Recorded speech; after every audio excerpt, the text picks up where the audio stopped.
We're good. All right, welcome back, everybody. Let's get going on this next session. This particular session is a look at Florida's medical marijuana program. And so Carmen, Dixon, and her team members are going to share with us what's going on with OMMU and tell us the latest and greatest, and I guess regards to regulations and so forth. So I'm going to make it that quick. Carmen, all yours. Is that on my list? Thank you, ma'am.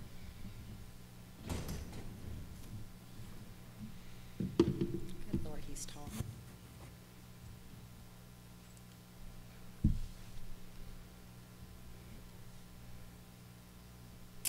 All right, let's get started. Good morning, everybody. My name is Carmen Dixon. I am a nurse consultant for the Office of Medical Marijuana Use, a division of the Florida Department of Health. Basically, what we wanted to do today is give you an introduction to the Office of Medical Marijuana Use, the medical marijuana program in the state of Florida, and kind of a quick overview of medical marijuana in general.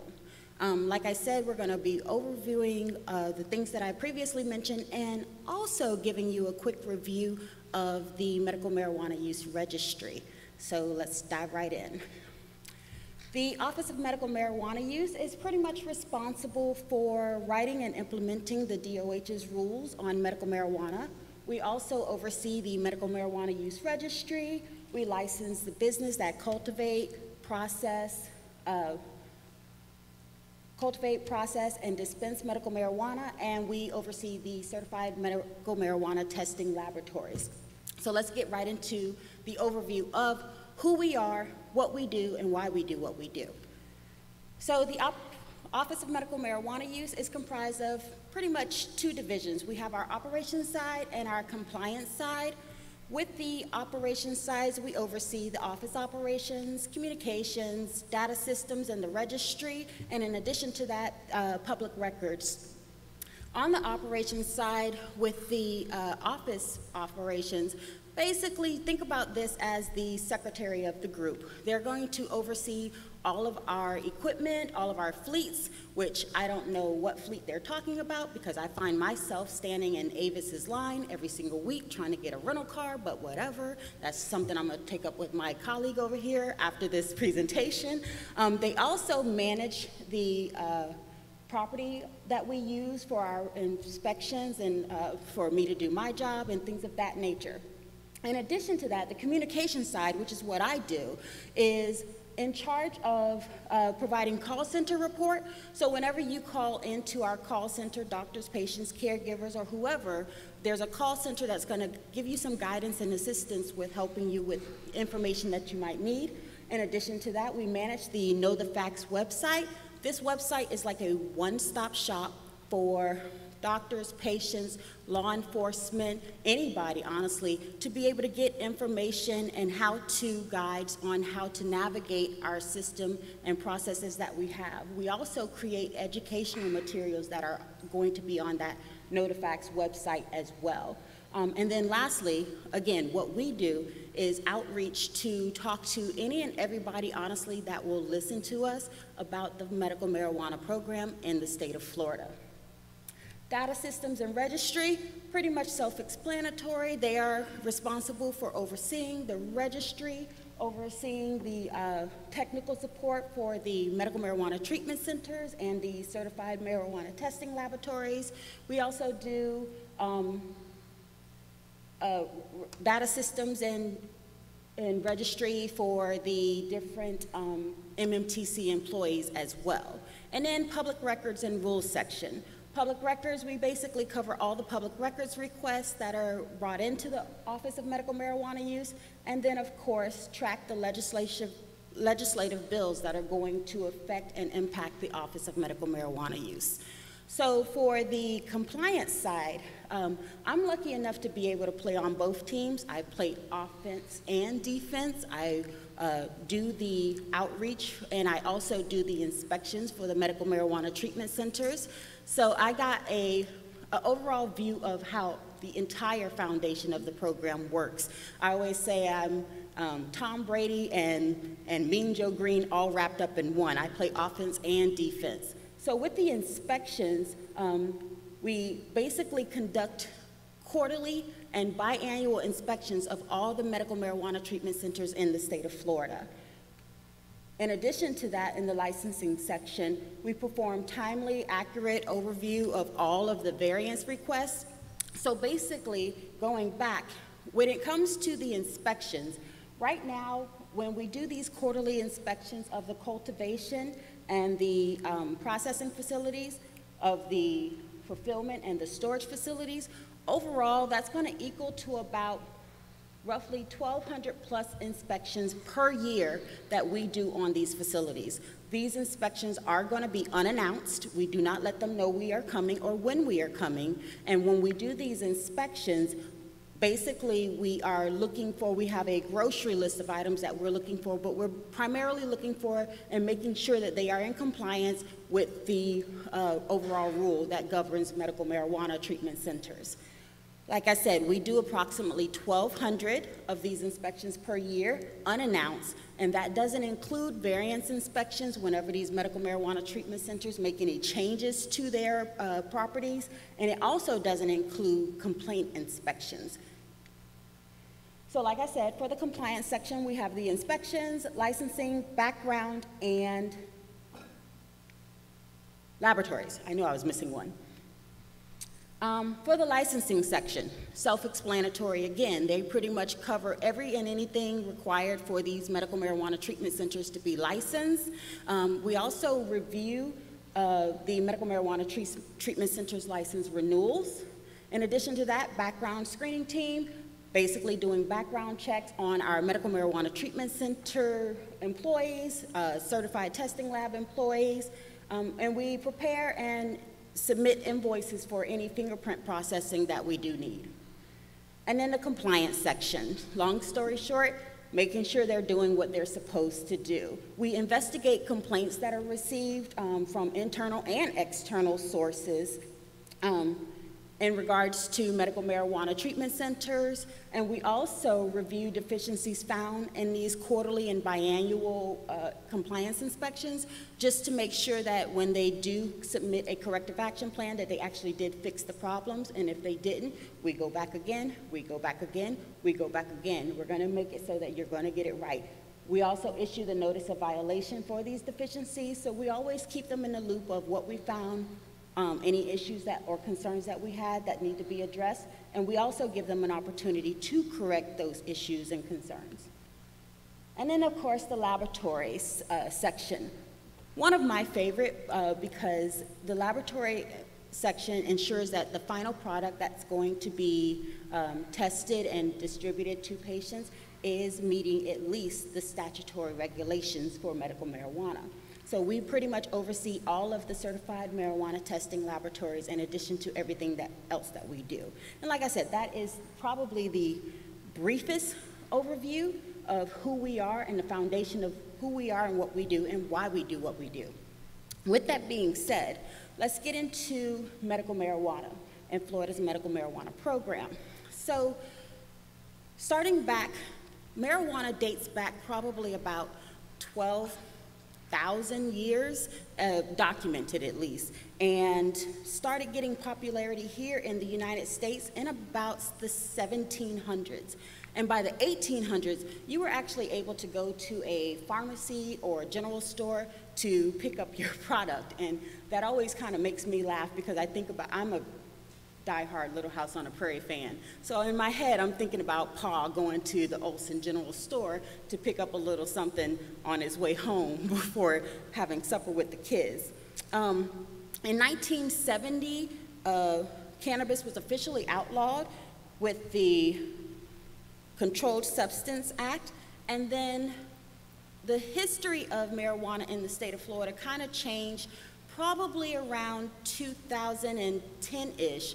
I don't know if you all remember or recall, there was a story I used to watch all the time on like Dateline, CNN, MSNBC, something to that effect, but it was about a young girl who was having multiple seizures. She had a rare seizure disorder. Her mom was so desperate to try to find something to help her daughter that she started to use a low THC product to help her with her seizures. Her name was Charlotte. She was having 300 to 400 seizures per week.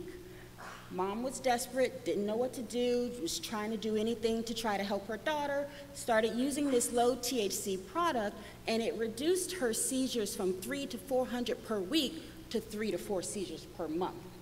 Needless to say, the word spread. People were literally selling their houses and moving to the state where this product was available just to get that same relief for their children. And this pretty much started the conversation, and her story kind of helped with a lot of the regulation that went into writing some of the medical marijuana rules that we're familiar with today. So this is a list of the qualified conditions for the state of Florida. We know for sure that there are studies out there that I could cite that shows that medical marijuana, or marijuana in general, has helped with some of the effects that cover all of these conditions. We know it has an anti-inflammatory effect, relieves nausea, anti-convulsant, improves mood, improves focus, and we know it can be used as a sedative. Florida medical marijuana program use process basically states that the patient has to first be diagnosed with the qualifying condition. The patient and their caregivers are then added to our medical marijuana use registry. Their caregivers apply for a medical marijuana use registry identification card, and then they will be able to go put their orders in and go to a dispensary facility to pick up their product. OMMU reviews the application and basically determines if it's going to be approved or not. Once approved, the patient's going to receive their medical marijuana use ID card, which allows them to go to a dispensary to purchase their product. The patient has to visit their qualified physician every 210 days for recertification, and then the ID card, the medical marijuana use ID card, has to be renewed annually. This is just a quick overview of how that card looks. Like I said before, it has to be renewed annually. It's a $75 charge for that patient to renew it. And as you can see the difference in the two cards, it states who's the patient, who's the caregiver, and it states also on both cards, if a patient has caregivers, it's clearly stated on the card, and vice versa. If a caregiver is covering for a caregiver for a patient, it's clearly stated on the card. There are circumstances where a caregiver is allowed to have more than one patient that they are allowed to pick up product for. But a caregiver card pretty much allows someone who is unable to transport themselves to a dispensary, pick up product and whatnot, to be able to do that for them. Again, there are some cases where a caregiver is allowed to have more than one patient that they are a caregiver for. This is going to be instances such as if there's 2 members in the household who have mental or physical disabilities and they're unable to, take care of themselves in any capacity. That way they can have more than one patient as a caregiver. So the medical marijuana use ID card approval email comes once that approval comes. So at this point, it takes about 7 to 10 business days before you get that actual physical card in your hand. We have implemented a system where as soon as you are approved for your medical marijuana use ID card, you get this approval email. You're going to be able to take this email to a dispensary and you'll be able to pick up your product using this email. You'll also be able to use this email in the event that you have a run-in with law enforcement to be able to prove that you are a medical marijuana use patient. These facilities, law enforcement and dispensaries alike, will still be able to look you up in the registry to verify, but this is just something that you can have.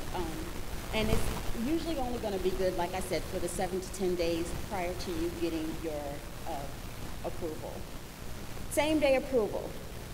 So, the same-day approval process is something that we recently implemented, and it basically made it so that that 7 to 10-day window that people were waiting for their approval has been cut down drastically in this case. And what we started to do was use the Florida Department of Highway Safety and Motor Vehicles interface to be able to get that picture that's needed for your medical marijuana use ID card, and also allow us to be able to verify your proof of residency. the know the facts, qualified physicians.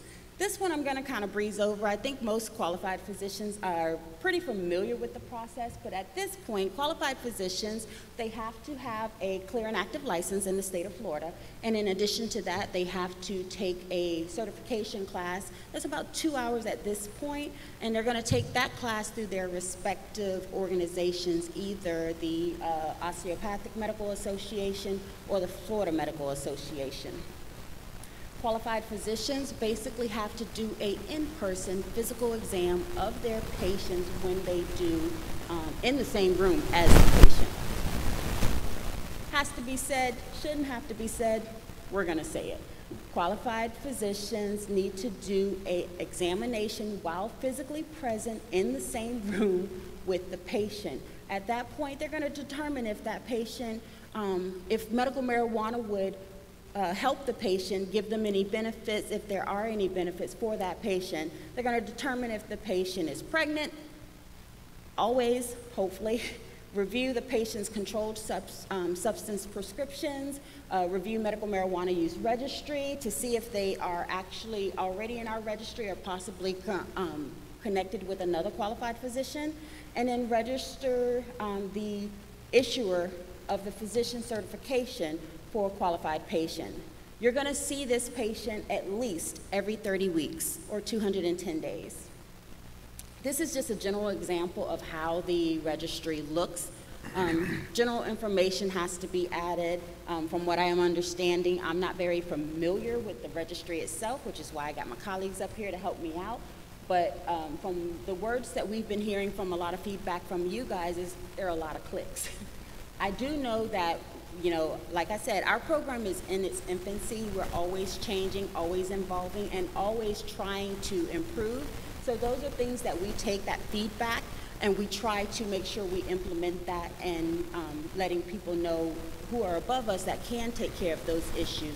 So I always tell people, yeah, absolutely, if you have any complaints, concerns, compliments, just let us know, and we'll definitely take that information into consideration to make sure that we can try to make the system user-friendly and work for everyone. So physician certifications are basically going to include the patient's qualifying condition, the type of medical marijuana, either medical marijuana or low THC cannabis, the route, and the daily dose. I always tell people, think about it like you're writing a prescription and treat it as a prescription. We're going to look into medical marijuana products, but let's take a moment to try to get an idea of what medical marijuana is. So I'm one of those people when I don't understand something, and when I started this position, I'll be honest, I didn't understand medical marijuana very well. So I like to try to equate it to something that I'm very familiar with so I can understand it a little bit better. So in this case, we're going to look at medical marijuana in the form of a car. I personally will look at medical marijuana compared to any other type of products out there as one of the higher end cars. We're going to look at it as a Mercedes, a BMW, an Audi, depending on your taste. I'm a little more simple, so you give me a fully loaded Toyota Camry and I think I'll be happy. But with that being said, the body of the car is going to be the plant itself. The engine of the car are going to be the cannabinoids, primarily the THC and the CBD that's in the product, although there are probably 150 plus different cannabinoids in the plant. And then the terpenes. The terpenes in a medical marijuana plant are going to act as the steering wheel. They're going to steer that product to either have a more energetic type effect, or they're going to steer that product to have either a more relaxing type effect. And also, terpenes are responsible for those unique smells that we're used to when it comes to medical marijuana.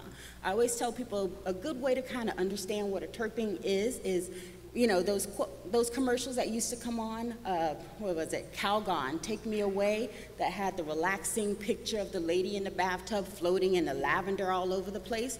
Lavender has terpenes in it, and those terpenes are known for their relaxing effect. So when you think of trying to kind of get a baseline foundation of what medical marijuana is, like I said, think about it as a car. The body of the car is going to be the plant. The engine of the car is going to be the cannabinoids, your THC, your CBD, your CBG, things of that nature. And then the terpenes are going to be the steering wheel to kind of give you an idea of which way that plant's going to go. A lot of people wonder why it is that such a product works so well for so many different qualifying conditions.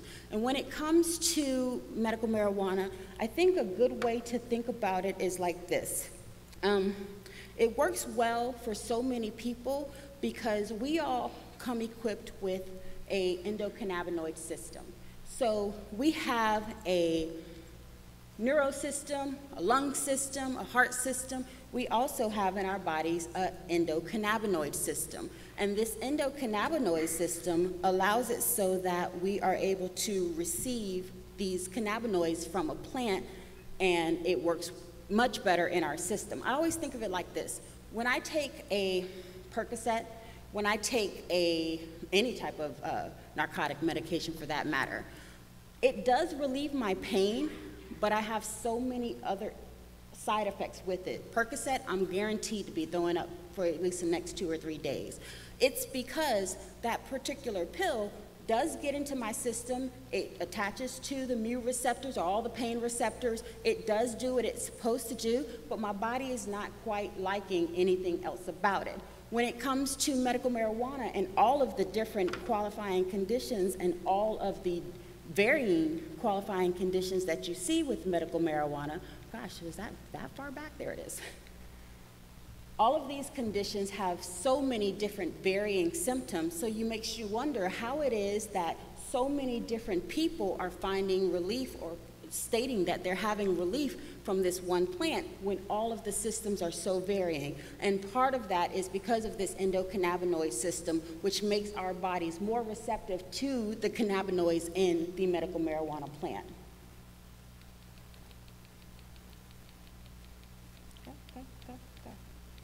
There we go.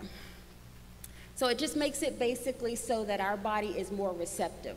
At this time that I know of, there are 3 different types of cannabinoids. There are phytocannabinoids, which are going to be found in the cannabis plant. They're going to be your CBD, your THC, and things of that nature. I think, like I said, there's about 150 of them.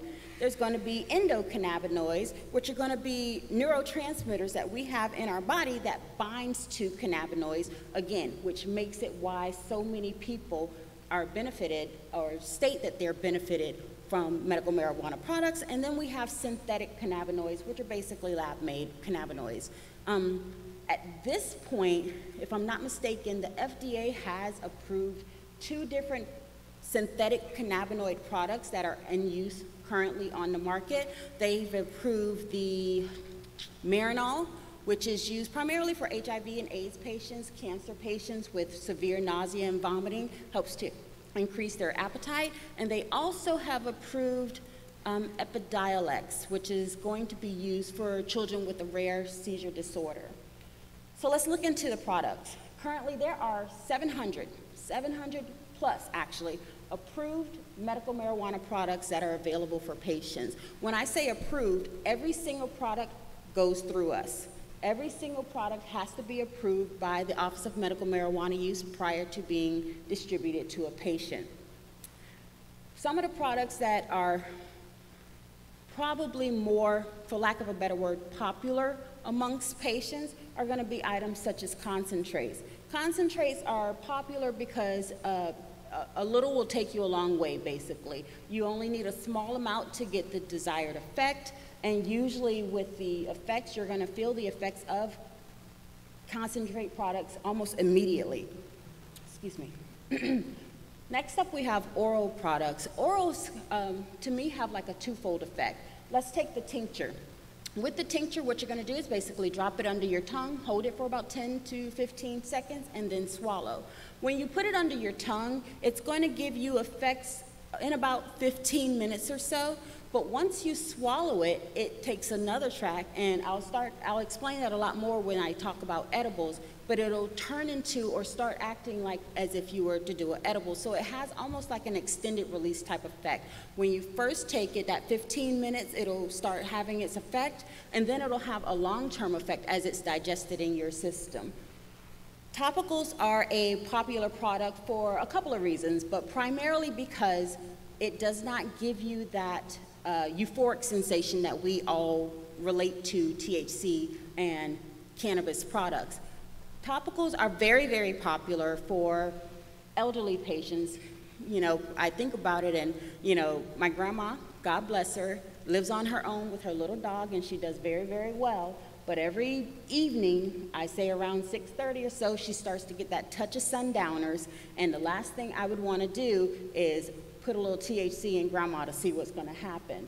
A topical would be a great product for her. Again, it does not get absorbed into the bloodstream, therefore it's not going to give that euphoric effect.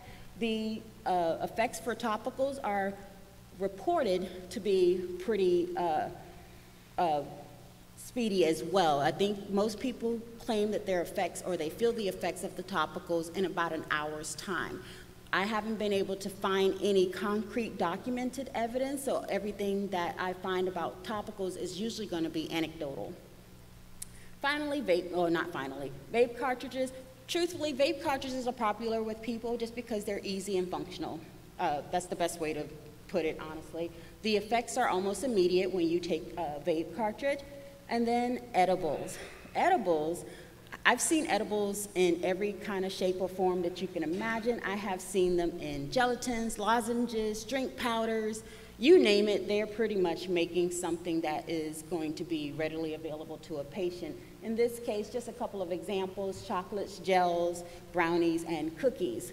So with the state of Florida, one of the things that we initiated, and that is in statute, is we wanted to make sure that edibles products was still treated and looked at and reviewed as an actual medical product. With that being said, edibles have to be of an approved shape, no resemblance to anything that's commercially out there, so you're not going to see an edible that looks like a gummy worm or a ring or anything like that.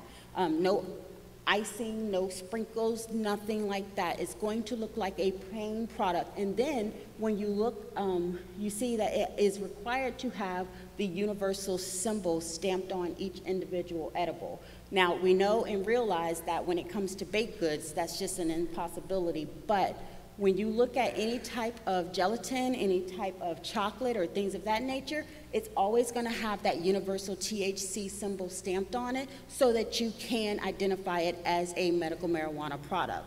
In addition to that, we'll talk about smokables. Long story short, people are more prone to smokable products because, honestly, it's one of the cheaper products to buy. The cultivation centers, the MMTCs, all they have to do is grow it, dry it, sell it. So there's no processing involved. There's nothing that they have to do in addition to it. Most people are drawn to this product not only for the cost effectiveness, but they're also drawn to this particular product because it almost is instantaneously as far as the effects that you're going to feel when you smoke medical marijuana. I'll get into packaging and labeling, so I wanted to show you some examples of what I was just speaking about. These are all of the requirements for packaging and labeling. Long story short, again, I want you to think of medical marijuana, and we want medical marijuana to be treated as just as you would with a prescription. Same thing that's required for a prescription is required for medical marijuana, and then some. Here you have an example of one of the labels for medical marijuana products. And one of the things that I personally am impressed with is if you review the left side of the screen, you can see we have a harvest number, a batch number, and a lot number. This allows us to, let's say Sally went to a medical marijuana treatment center and bought a product and had an adverse effect to that product. If she let us know about it, we are able to not only go into that particular dispensary and pull that product, I am able to trace that product literally all the way back to the pot that it was planted in, and any product that was created from that plant can be pulled off of the shelves until further testing is done or inevitably, possibly even destroyed if needed. Again, we want medical marijuana to be reviewed as a medical product. I don't believe I have a picture of it, but one of the things that we've implemented in addition to this is all products that are in the form of smoking and in the form of edibles is going to be in a plain, opaque, and white container, period. It's going to have the patient label affixed on it. It's going to look like a medical product. Overall, we got rid of all of the bright colors, all of the bright pictures, anything to make it look, number one, attractive to children or anything like that. It is going to be in a plain, opaque, and white container, period. Nothing else. The only thing that's going to be affixed to that product is going to be this patient label, and then most times the Medical Marijuana Treatment Center is going to have a description of the product itself, and they're going to have their emblem on it so that you can see. Next, we're going to get into the Medical Marijuana Use Registry, and I'm going to introduce my colleague, Isaac. He's going to basically give you guys a nice little dive into the registry so you can better understand some of the things that you review with it.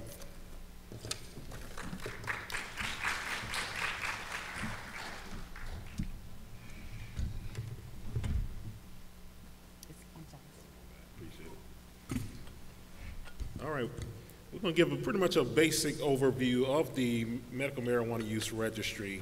We weren't able to do a live demo today due to some little smaller technicalities, but we're just going to kind of do just like a brief overview pretty much of the physician dashboard, and a lot of physicians that are in here pretty much are kind of already familiar with a lot of the things that we're going to see, but we're just going to kind of go over it. And then after we finish the thing, then we kind of open up for like a little question and answer session, so we can kind of maybe be able to answer some of the questions that you may have.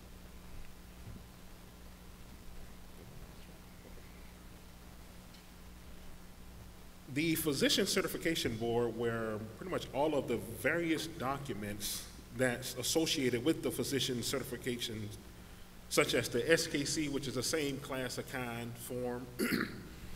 You have the ARF, which is the appropriate routes form, and you also have one of the newer form, which is the 2PC, which is the second physician concurrence form.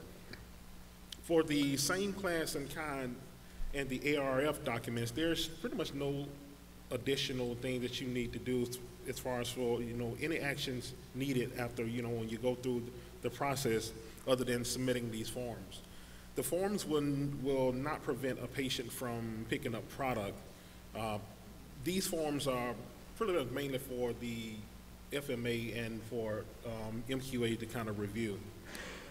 As for the 2PC form, it's only used for minors who are certified for smoking.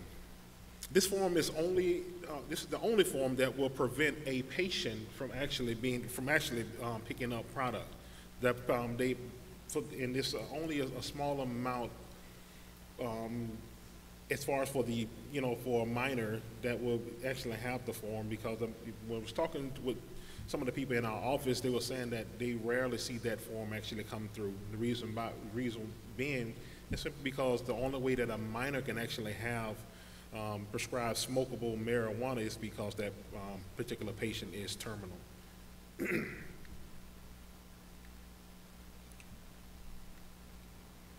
So seeing here, this is pretty much this is the global patient dashboard, and it shows all of the documentation for your current patients. The access to be able to access, you just simply hover over the patient management section, and it would pretty much give you the option to click the certification documentation. And then this page here then shows that you'll be able to load and filter by either the patient's last name, their first name, the patient's number, the status of documents, the last document that was submitted. And you can also search the search button to see all of the documents that's for that patient.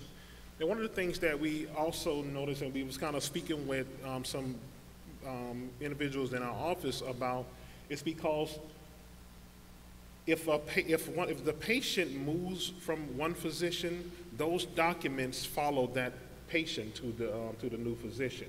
So you can end up with a whole list of documents up under that particular patient, and I know it can become cumbersome, especially when you're trying to go and you're trying to find the document that you may have listed up under that particular patient.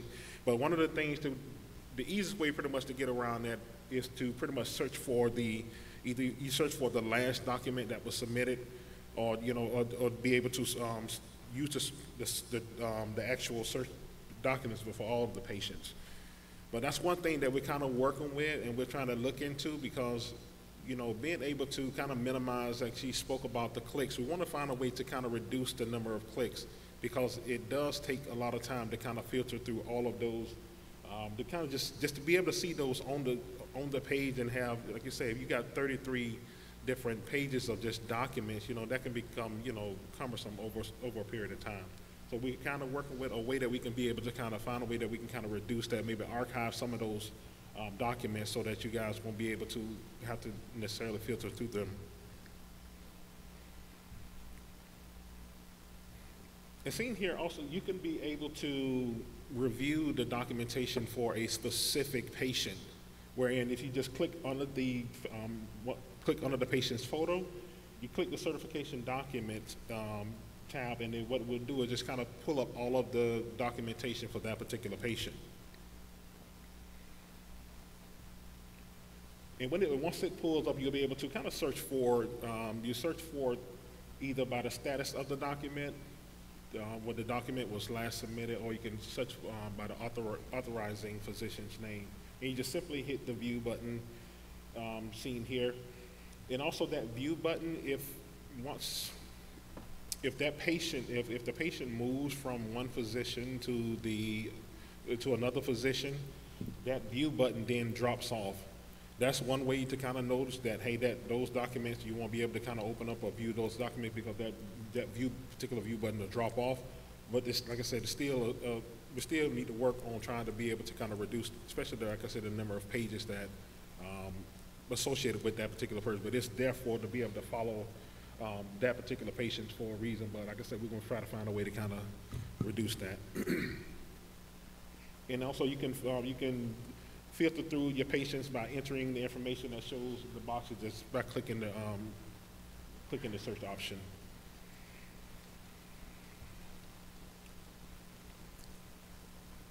The Know the Facts OMMU, our website, pretty much is, we use this website to kind of describe if anything that any question that you may have pertaining to medical marijuana here in the state of Florida, you can go to our website and we'll pretty much try to have the answers to whatever question that you may have.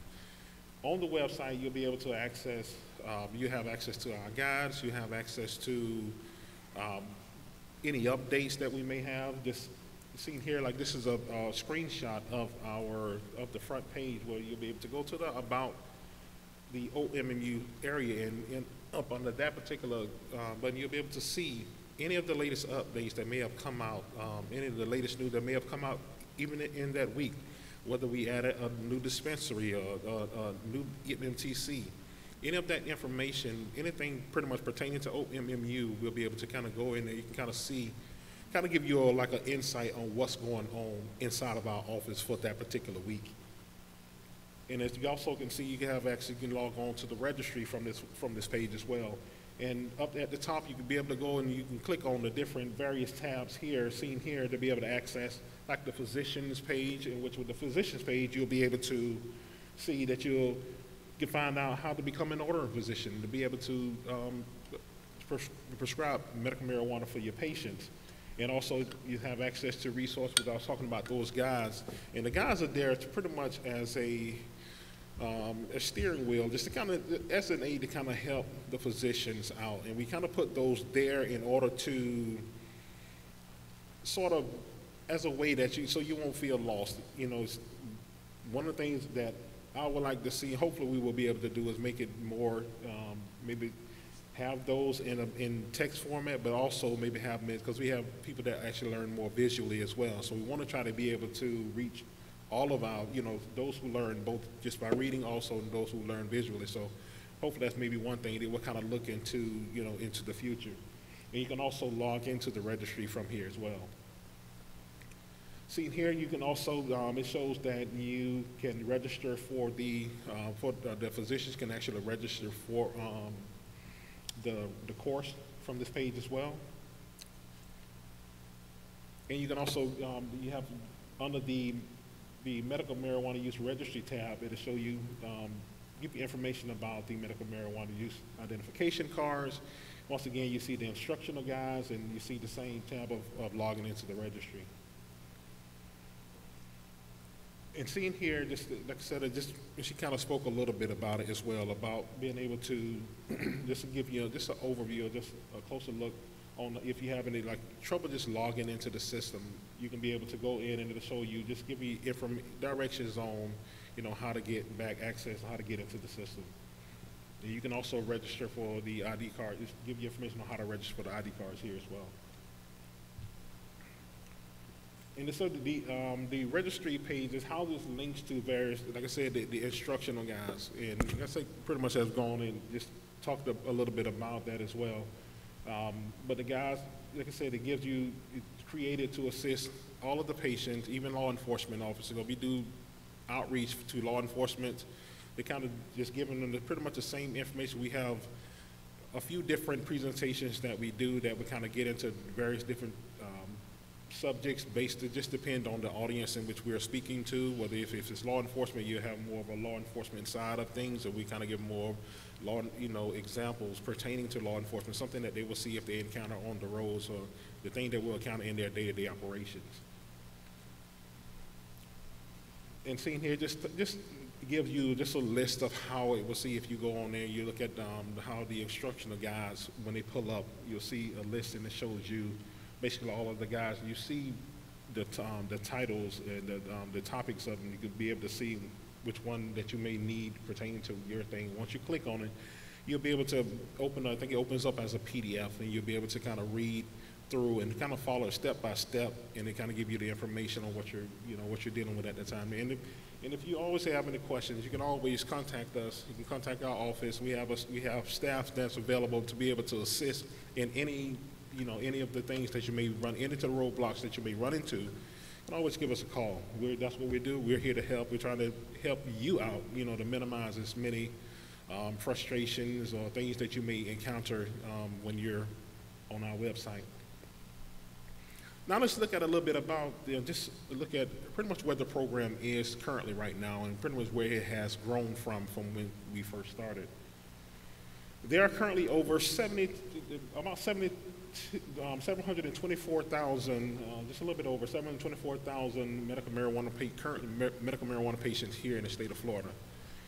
And we're looking at over 2,200 qualified physicians, and there are still 22 medical marijuana treatment centers operating in Florida with 436 medical marijuana dispensaries. From the start, we started out in 2017 with 41,295, and as you can see, from 2017 up to 2021, at the end of 2021, we ended at 656,370. You can see just within that period of time, that 5-year period, how much the program has grown, and it's still growing. It's still growing with us doing outreach and getting out there and speaking to people, and because there are still a lot of people that are out there that still don't know that this program actually exists, that there is a state institution that regulates the medical marijuana program here in the state of Florida. Here in 2022, as you can see, from January to May, we have grown just a little bit. Hasn't grown as quickly as in previous times, but it just shows you that we are at just a little bit over 724,000 patients. All right, do we have any questions? That went by quicker than I thought. Yes, we did. Whew. So we purposely planned to keep it open so that there would be enough time for questions. We had quite a few questions from physicians and attendees alike last year, so we wanted to make sure we addressed all of that. I did want to piggyback on something that Isaac had said in regard to our growth of patients. If you're just looking at this year alone from our start to finish, our numbers have grown, I think at this point, just doing the math real quick, and I'm really bad at it, about 68,000-ish patients just from January to the end of May. When you calculate that out, that's about 4,500 to 5,000 new patients per week on average.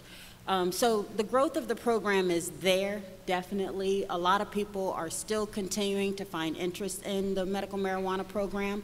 And our job at the OMMU is to, number one, kind of stay ahead of the curve. The exponential growth is hard for us to keep with, being a Department of Health Office of Medical Marijuana Use. Our outreach efforts are, man, I don't think I've sat down yet these past few weekends, and I miss my dogs dearly because I haven't seen them.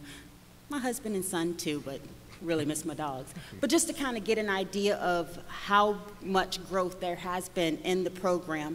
But like we said, we wanted to make sure we left adequate time for questions, just because we had so many questions last year. So I wanted to give everyone an opportunity to go ahead. Yes, I'm sorry. Yes, Bob, I have a little medical marijuana clinic in Citrus County, and I so appreciate y'all being at these conferences. It's great to actually talk to you and realize that you guys are actually know what you're talking about. I very much appreciate it. We have a very poor county. We try to keep our costs very low. And the biggest problem with us is people trying to afford it. If they can't afford it, they tend to go black market. There's a lot of that in Citrus County along with the fentanyl. So I more have some statements more than questions. One is, when we started out about 5 years ago, the paperwork to get a patient qualified was only about half as much as what's required now. Most our patients do want flower, and that requirement to send in a original piece from the literature documenting that this is blah, blah, blah, better than any other available method is kind of a BS thing. I mean, we've been doing it for years. It accomplishes nothing. It's just another layer on top of what we have to do. And if they further restrict the amount that we can prescribe, or what's the word, that we can recommend, where patients have to come back and say, I don't have enough of this, and I need to have you do this other form so I can get what I need, it's only going to add, I'm going to have another person that's going to add to the cost. And my statement is the biggest problem in medical marijuana in Florida is the amount of hassle to get it and the cost associated with it. I would also mention, and this may not be popular, but the 7-month follow-up is kind of excessive for a medication that's pretty harmless. And that just costs patients money also. And the last point I want to make is I wonder why they're so interested in crossing the T's and dotting the I's with the dispensaries, and yet they're turning their back on the fact that Florida Medical Marijuana Program now is infiltrated with out-of-state doctors.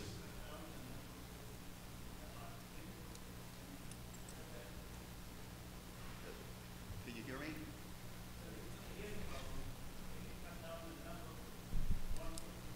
Okay, and that's the last thing. You're fine. But that's my thing. Is like I so appreciate what y'all do to simplify it, but just it's more difficult to do, and it is leading to a more black market. Thanks. So, to what you said, I will say a lot of what the Office of Medical Marijuana Use enforces, or implements, I should say, is in statute. We're just playing catch up at this point. We've heard it multiple times. I do appreciate you bringing it to the floor, but you know, even in our booth, we've heard it multiple times. I promise you, we take this information, and although it is way above my pay grade, we take this information back to people who can do something about it. Every time there's a concern that's addressed, I had one person speak in length with me about how long it takes with all the clicks and everything. We take this information back to people who, even if the change isn't going to be immediate, I know that they can start the ball rolling to get those changes made. I also like to remind people we are still in our infancy when it comes to a medical marijuana use program. So we're growing rapidly, and we're trying always to stay ahead of the changes. There are going to be more changes to come. You'll probably be on the floor next year when we come to this conference saying the same thing, and I respect that and understand that. But yes, everything that we implement is already in statute, and believe me, when we hear these concerns, I'm literally writing as you're speaking, we take those concerns to people who can make changes and let them know, you know, this is what we're hearing and this is what needs to be looked at. But I do appreciate you bringing that to our attention, absolutely. Yes. Hi, good morning. Hi. Can you hear me? Just yell. So speaking of a lot of clicks, can you expand on the rationale behind adding so many more clicks with regard to approving a delivery device for each route? And that comes after so much time in the registry. I mean, that's relatively new. So although I appreciate how the website has evolved and it's gotten very user-friendly, really, but all the clicks and now just another obstacle with regard to adding the delivery device seems a little silly, especially if they're buying vape cartridges or things that are necessary and need to be included in a delivery device.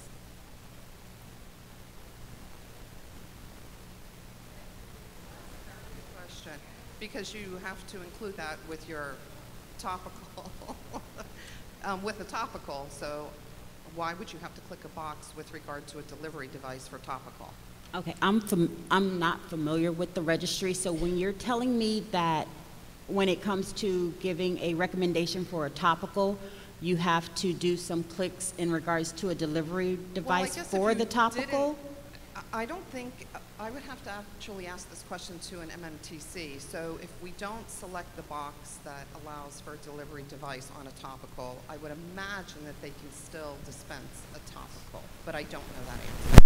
Is that a yes? Can Okay. someone clarify that for me? Yeah, that's a yes in regards to MMTCs or in regards to recommending physicians? No, with the MMTC. So if we select topical and just happen to forget to select the box or click the box with regard to allowing a delivery device, I would imagine that the dispensary can still dispense the topical because it doesn't require a delivery device. Right. So it's a little convoluted. Oh, your question is why is it there? Got it. Yeah.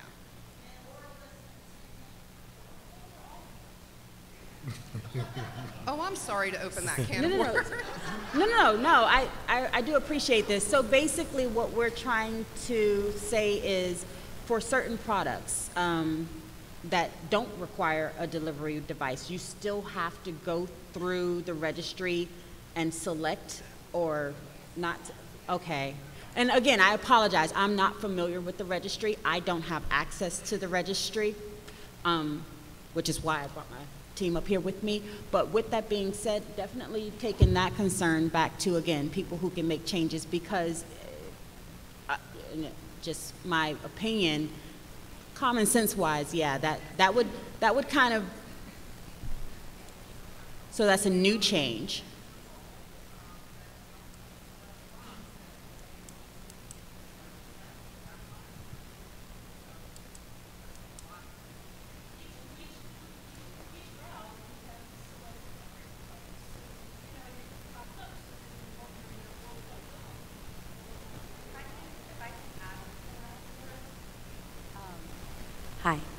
Hi, I run a medical marijuana doctor's office, but I speak frequently with the dispensaries in concern to that and asking where it restricts patients and when it doesn't. And for items from what I was told directly from them, like oral or topicals, if it's not clicked, it'd still be dispensed. As far as vape products or flowers, the product themselves will still be dispensed. However, as everyone is aware, the additional items they would need, like batteries or accessories they would need, that would not be available for them. Items they could technically potentially get it at would be at like smoke shops or maybe not regulated areas, just so we're clear on where their other options would be. So that is why, yes, you would need to click that additional button. My comment is not regarding whether it's convenient or not. I am just merely saying what the patient could and could not do if you do not click that button. So they can still get their technical, the vape, the oil, they could still get the flower, but they cannot get the accessories in order to use the product. That's all the clarification I was doing. I was just going to add real quick. I just want to add one point with regard to the economics of cannabis industry and the cost of these products. As a physician, I'm not insensitive to the economic issues that patients present with, but I tell them that one of the benefits of topicals is that they last a long time. You buy a little bit and it lasts for months People don't understand, and patients don't understand that topical creams are one of the best routes for chronic pain because they got 12-hour patches, 72-hour patches. And all you need is, some of you may be able to remember this jingle, a little dab will do ya. The topical creams, to me, is one of the best, most efficient routes for chronic anything because it's efficient and economical. I do agree with you 100%. Information that I present has to be peer-reviewed and evidence-based, so I'm kind of locked into what I can and can't say, and you have to remember there aren't too many studies out there that fit into that mold. So when I'm doing presentations, I agree with you 100%. That's why I use my Nana as an example, because I think she would be a perfect candidate. I wouldn't be able to get her to use any type of marijuana product to save my life, but I know that she would be a perfect candidate for a topical, not only for the other benefits mentioned, but for what you just said. But again, that's something that is true, but there's no evidence-based practice or peer-reviewed studies that I would be able to quote or use that. So I appreciate you saying that to kind of get the word out to the other qualifying physicians in the audience, because I agree with you 100%. I just wouldn't be able to mention that mere fact in a presentation at this time.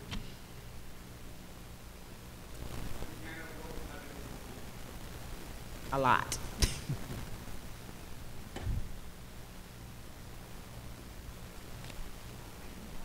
Hello? Hi. Hi. I've seen where cards have been surrendered, but recently I've seen where they've been suspended, so I'm curious what's triggering that in the system. What's triggering for a suspended card, because it'll still show their picture, they can still have orders, they can't get anything, it just says suspended on it. Oh, go ahead.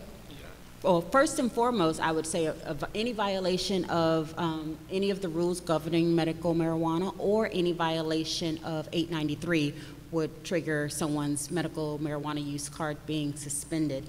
You have to think about some of the rules that govern for medical marijuana in the state of Florida. One of the biggest things is, and a lot of people are not aware of, you can only use your medical marijuana products at home or on private property. Period. So when you have people walking around, smoking in a park, taking their product while driving, things of that nature, if they are caught by law enforcement doing those things, that is considered a violation, and that is something that could trigger them being suspended by having their medical marijuana use card suspended.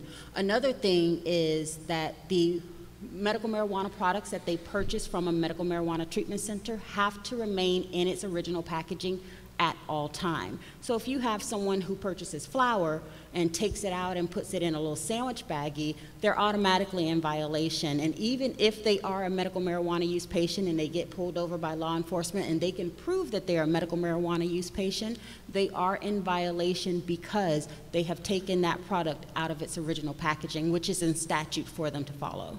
So things like that would trigger a suspension of a patient's medical marijuana use card. Also, to kind of help on that is the new same-day processing has led to some of that. In the state of Florida, you're allowed to challenge a payment on your credit card or debit card up to 30 days for that payment.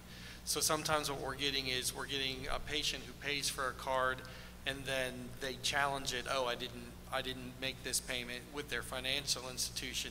And then when that happens, it automatically suspends the card because we've received no payment for that card. So that's some of that process. I think you're seeing a little more of those is the same day card approval process is causing a little bit more of those suspensions. So I have a question regarding recommendations. How do we legally continue recommendations on patients that become bedridden or have continued to have progression of their diseases, and they're no longer able to come in for a face-to-face? Because as far as I know, caregivers, this is not covered under a caregiver. Thank you for asking that, because it's actually an argument I made this week. Unfortunately, from my understanding, and I'll just go based off of the feedback that I got once I brought that to someone's attention, unfortunately, as of right now, there isn't any type of legislation in place to be able to help patients like that, which is rather unfortunate, honestly, in my opinion. Make sure I say that, allegedly. But no, it is. It's rather unfortunate when you think about it, because if you have a cancer patient, an epileptic patient, I'll use my family members as an example. My dad got to a point where no, he could not in any way, shape, or form, even if I drug him there in a wheelchair, he just did not have the capacity at one point in time to be able to sit through an examination by a doctor. You could go old school and do home visits, but no, who does that? No one's going to do that. And truth be told, when you think about it, there's 2,300 plus qualified physicians to 724,000 qualified patients. You're just never going to be able to meet that. That is something that I literally brought that argument up this week. And I plan on being very adamant about it, just because, like you said, when you do have those patients, especially when they get to that point, you would think that would be the point where they need their product even more so. No, I can't say that, and I can't say that. So people have been finding ways to just make sure that people are getting their product.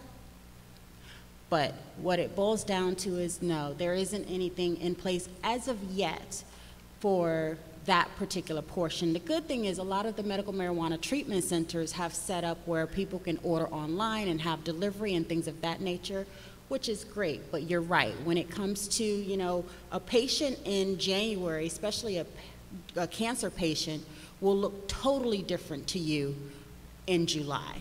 Regardless, if it's an improvement in their condition, and unfortunately most times it's going to be a decline in their condition. But no, there is nothing as of yet that has a provision for patients who fall into that particular category. Definitely something on the list. I don't even have to write it down because I've already brought it up. Good afternoon. I came in a little bit late, but I wanted to ask you a question. About 2 months ago, there was, I don't know if it was a leak or whatever, of an emergency order that came out for the OMMU relating to limitations on dosing or limitations on milligrams that patients could receive. Can you kind of give us an update on where that is, or is it going to happen, or was it just a mistake? At this time right now, there is no, the emergency order not going to be put in. So at this time, there is no update and stuff on it. So it's, right now, the registry is status quo as we see it, so, or as it is right now. So I really don't have an update on that. To my knowledge, it's not coming down, but I can't say that we won't be told something in 2 months, 4 months, 10 months. So, but at this time, I've not heard of anything of any of that coming down, so we're at status quo right now. Just as a follow-up, can I ask, what are the ramifications, or what can you do as far as emergency orders? You were talking about the telehealth relating to renewals for patients. Is that something that the OMMU can do in an emergency order to be able to make it easier for patients? Yeah, a lot of the emergency orders come from above us. That comes really from the Department of Health and stuff. So it kind of trickles down to us with doing that thing. So the emergency rules and stuff like that all have to go up through the Department of Health and stuff before they're even written, and then they go back up through them once they're written to make sure that's taken care of. So all the ones in the past have had kind of that double jeopardy, for lack of a better word, process on it. So anything like that, when we're talking about emergency rules and stuff, it's really best to talk with the department itself, the secretary's office and stuff, to give them that you would like to see something changed on something, and then they can kind of bring it to us for us to do it. We can bring stuff to them, and we have, but in rare circumstances, usually it comes the other way around. Okay. Real quick question. I also represent a physician's office. Going back to that issue of suspensions, I understand the reasons for suspensions, but we're the patient's doctor, and we're the ones that are going to call to say what's going on. If there are going to be suspensions, is there a way for the physician's office, the referring physician, the qualified physician, to be notified so that we know what happened and we can explain it to the patients? It seems to be a priority for us. Currently, there is not. Of course, the patient receives an email letting them know that the payment has been challenged and everything. I can look. Yeah. Yeah, any suspension, and they receive it. Yeah, they receive it for any suspension. So if it's an 893, they do get a notice that an 893 has been filed and their card is suspended until it's properly adjudicated. So they get it. So I can check and see if there's a way for us to attach it to a.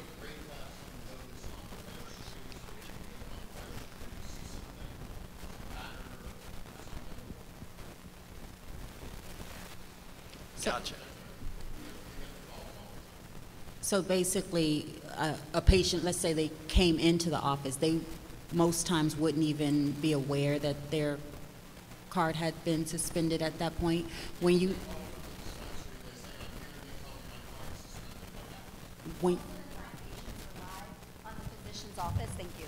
Most of the time, and just to allude to like giving you an example, most of the time patients rely on the physician's office to have all the information, whether which that's is how it MMU, should be. Yeah, which is MMU, you know, when is my card gonna expire? Technically, that's not something that we can see.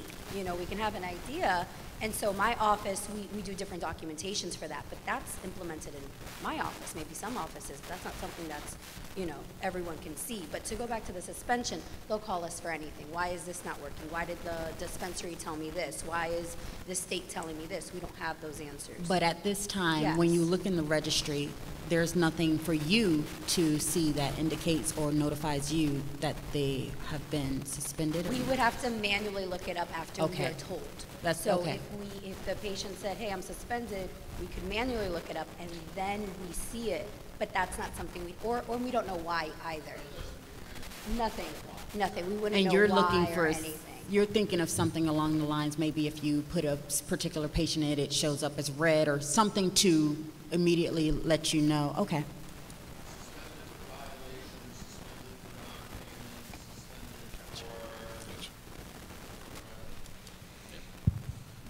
Yeah, we'll definitely look into it. I can let you know. Question over there. Carmen, excellent presentation. Thank you. Really a very good overview. I'm Maury Jason. I'm a recommending physician in private practice in South Florida. What's the rationale for restricting who can be a caregiver? Let me give you a specific example. I had an ill mom who was terminal, and she has no other living relatives in the state of Florida except for myself. I would think recommending physicians would often want to prescribe for family members, and like everybody else, our family members eventually become debilitated and or sometimes can't come in. So I see that as somewhat discriminatory that physician, by virtue of being a physician, is disqualified from being a caregiver or a family member, or even an orphan patient who has no other family members. A lot of patients have orphan families, and they don't have other living relatives who could potentially take on that role. I can't speak to what the overall rationale is. I can only relate it to something that I'm familiar with. So I would think of it as like when I worked in the hospital, you know, and I had a doctor whose family member was a patient who needed a procedure done or whatever the case may be. And just coming from that direction, usually the policy in this state, from what I remember working in the hospital, was that no, that doctor could not operate or be a part of the treating process. I don't know if that's the same lines that they were going down. I do not know why there are restrictions put into place like that. However, that's a concern that has come up as well, especially when I do patient conferences, because like you said, there are certain circumstances and certain people who are going to fall into that. It might be a very small category, but people are going to fall into that category. It's one of those things that, again, just like what we're doing here, I take all of that information and I become like a dog with a bone in the ear of people who can actually do something about that. That is one of the things that has come up, because it goes right up there with the gentleman that asked about patients in the event that they can't get to that qualified physician for that actual physical assessment. My name is Paul, and I have two questions. One is, what is the difference between the dispensary, the treatment center, and the clinic? If you could explain. I'm sorry, say that one more time. The difference between dispensary, treatment center, and clinic. Gotcha. Okay. So let me, I'll start with the medical marijuana treatment center.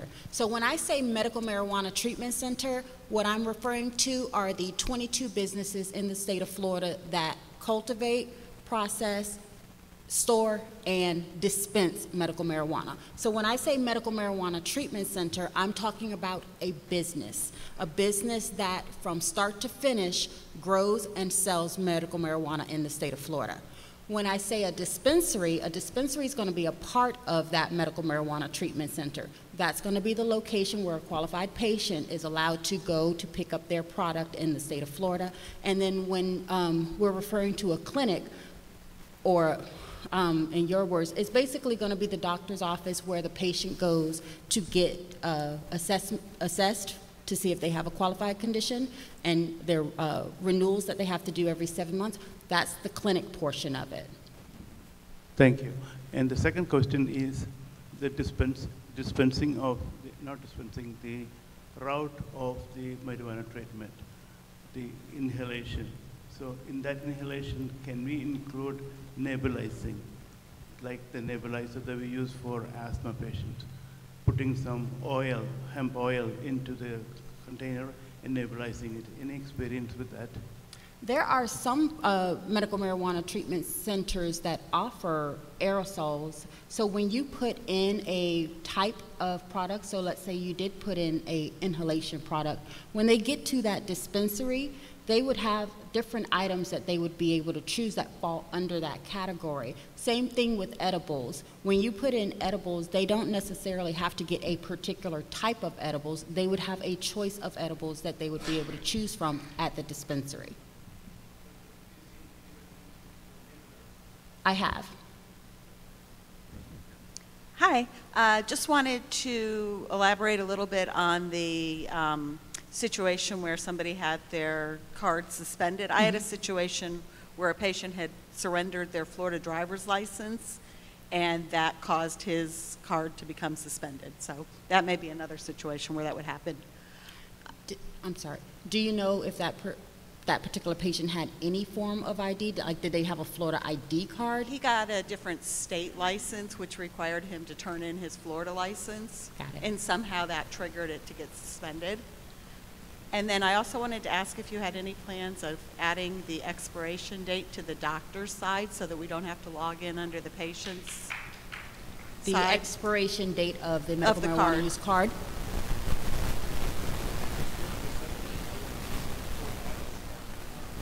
Really? Yeah, we don't have access to that.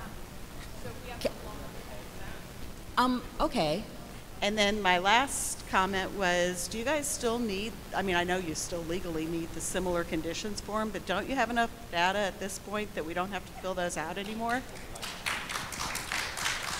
I'm not touching that one. But thank you. I hope you guys are finding this informative, and I commend OMMU for being here to interact with people. Very valuable. Sir, you got a question?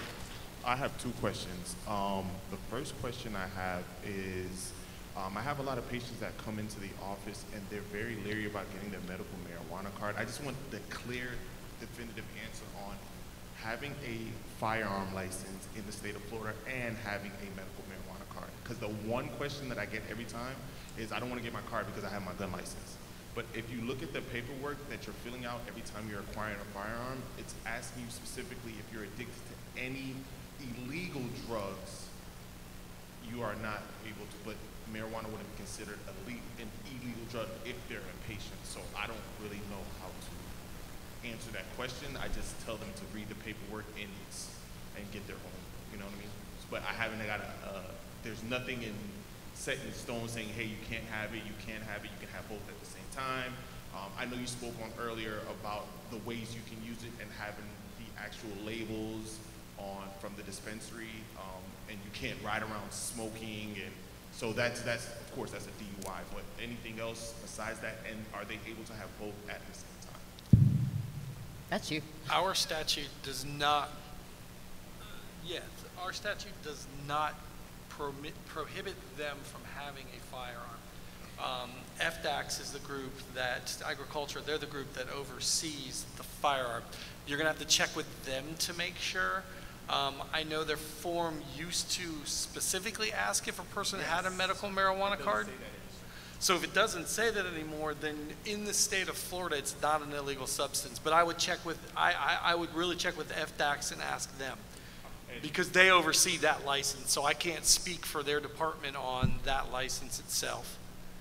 Perfect. And then another question I have in the same sense, is somebody has a firearm and they get a marijuana license, would that license be suspended? Because it's ran by two different entities. One is agriculture, one is Department of Health. So is there any way that they communicate and they No, if to my knowledge, no, it's not. So if they get a, again, we keep the registry really closed down. So if they have their card and they get or vice versa, if they have a firearm permit and then get a license, marijuana card, we don't. That's not a check that we do again because it's not against our statute. Comment here, and then I've actually got a comment on that subject too. So what I've experienced with that is, with the medical marijuana card and the firearm, is that you can still get both. Like you can renew your medical marijuana card, you can renew your firearm. The problem is if there were an issue and you had to use your firearm for some reason, and when they go through and look at the forms, where you get in trouble is because you're lying on a federal form. Because it's federally illegal, it shows that you're lying on the federal form. When you click that box.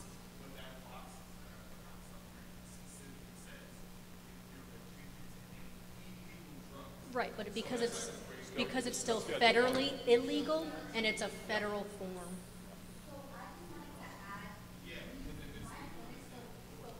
Fry, who is the Commissioner of Agriculture. She's the one who signs off on the gun licenses. My name is Monique. I run one of the Miracle Leaf Health Centers, and she came to one of our centers and had a full interview, and she spoke herself saying, you can have both. I have both. There is no statute, there's nothing written that would conflict it. There's nothing written on their end, and there's nothing written on our end.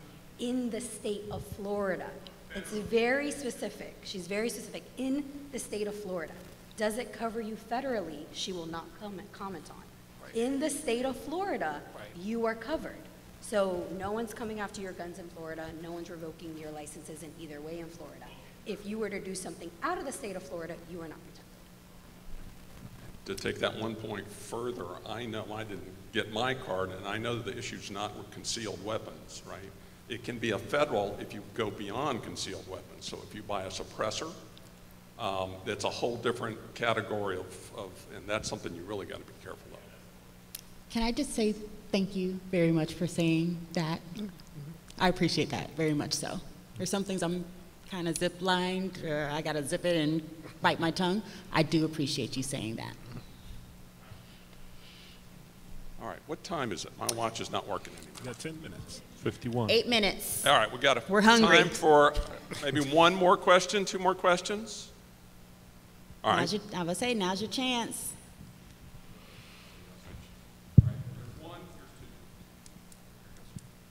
Thank you.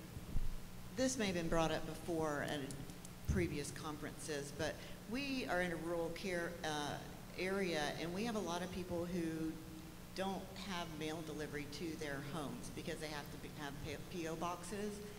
And the other one is people who are seasonal residents, but they come down and they stay in mobile home parks and they don't have utility statements and they don't have things like that to submit because they all pay it all to the trailer park. But they are here for 6 months out of the year, so they do qualify as a seasonal resident. And I would like to know what the OMMU is doing to accommodate those patients. Yeah, they can do, right. They would need to get, well, one, they would have their lease from the trailer park or wherever they're staying. That was definitely one. And then if they are doing their electricity and stuff through them, they should be able to get an affidavit from the trailer park and stuff saying utilities are going through us to be able to give those two proofs of identification for that. So that's the only easy way. Unfortunately, the statute does say we have to have those two, whether it's, and I know they run into the problem with the banking, the utilities, all of that stuff with it. And we have seen the rise of the seasonal caregivers and stuff in the parks and stuff like that. But again, we can use their lease and stuff from the park as one, and then if they get an affidavit from the park to kind of do that second one. We can look into adding that type of information to our Know the Facts site for seasonal residents. Maybe that would be something we can look into doing, adding to that information so they could just click it and see what they need to make sure that they are falling within what we need for them to be a patient. That's my immediate suggestion, and definitely one I'm going to take back to kind of get reviewed. But yes, definitely make it so that it's a one-click stop where they can find the information and know what to do, so you're not in that situation, especially with, you know, we think of Florida as such an overpopulated state, but we forget there are those areas where, you know, back to my little house on the prairie reference, where people are still, you know, P.O. boxes and they live a mile apart and things of that nature. So definitely something that I'll try to address. Has the P.O. box thing been addressed? I'm sorry? Has the P.O. box thing been addressed? I missed that again. The P.O. box. If they're in, like Lake Panasoffkee, for instance, they don't have numbers on their houses. They all have to go to a central post office to get their mail. Gotcha. And that poses an issue for them in regards to being Right, able because to. you can't mail a card to a postal box. Right. Yeah, I would say that's something we'll look into, and I'll get back with you, because, yeah, the statute very clearly states you can't go to a P.O. box. Yeah, like I said, I'll get back with our people and see what we can do to try to fix that. One more thing is that some people actually have their P.O. box on their license, and they haven't been able to get a card. Right, yeah, for that same reason. Just because the statute says the P.O. boxes weren't allowed, that's kind of the reason, even though it's on their driver's license and stuff. I'll talk to our registry team and see what we can do to kind of help maybe alleviate that issue. Thank you. I appreciate that question. So a few of us have talked about customer service and serving our patients within medical practices. And I'm not sure if this is a statutory issue or a regulatory issue, but theoretically, the only people who are allowed to access the registry are physicians, MMTC employees, and police, I believe. So staff in the physician's offices theoretically cannot, if a patient calls and says, when does my certification expire? Theoretically, we're supposed to say, well, I'll have to ask the physician who will log into the registry, tell me, and I'll call you back. And we all know that never happens. And we've been told semi-officially, no, of course, office staff have to, you know, have to be able to answer patients' questions. It would be nice if the rules for physician staff matched the rules for MMTC staff. And I think this is regulatory and not statutory. So I'm also like a compliance officer. I don't like to say, yeah, but everybody does it, so we're just going to ignore the rules. I'd also like to know that my employees have to get, and that all employees have to get HIPAA training, which is required for MMTC and required for physicians. But when we're all just kind of ignoring what the rules are because everybody does it, then, you know, we're not going to bother getting HIPAA training, you know, but it's necessary, so there's no way it's practical for the physician to be the only one in the office who can access the registry. B, there are no rules, and C, there are no training requirements. And D, everybody's doing it. Yeah, definitely an argument that needs to be addressed. I'm not familiar with accessing the registry, being in the registry or anything like that, so I revert back to my nursing days, and I can tell you good and well that there's not a doctor that I've ever met that didn't require or rely on me as a nurse going into that system to do X, Y, and Z. Truth be told, if I didn't, nothing would have gotten done. So definitely something that I'm gonna make sure we take back to the right people, because that makes sense when you think about it. You know, they should be able to, if nothing else, even if it's just to verify or things of that nature, they should be able to have some type of access on the front end Probably not access as far as recommending and things of that nature, but definitely some type of access. So definitely something that we'll be taking back to those. Yeah, now something like that would, if it does, would get put in, would have to do something to like we do on the MMTC side.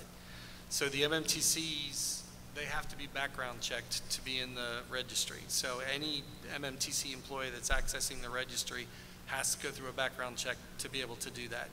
The MMTC then required to keep a running list given to us, and I believe it's supposed to be updated monthly on who's using the registry and who's not. So for a situation like that, it's going to definitely fall more on the physician's office, because if that's something that they look at and go, they will probably follow that route that they used for the MMTCs and say, your guys are going to need to be background screened and all that other stuff, just because of how tight the statute has the registry locked down. All right, I'm going to ask that we hold off on any more questions. I know, can you guys stick around for just a few minutes? Sure. All right, so if anybody in the audience has more questions, come on up and talk to OMMU. Enjoy your lunch, guys. Hang on one sec before y'all leave. Thank you, Carmen, Isaac, and Todd. I appreciate it very much. Lunch. I'm going to make you all walk, unfortunately. We had tried to have lunch where we were going to do it outside, but that's not happening today. So we are upstairs. And the best way to get to it is in the escalator. Go up the escalator or the elevator, and it's a little long walk. It's down on Salon 9 and 10. There is a lunch ticket in the back of your badge. In the back of your badge.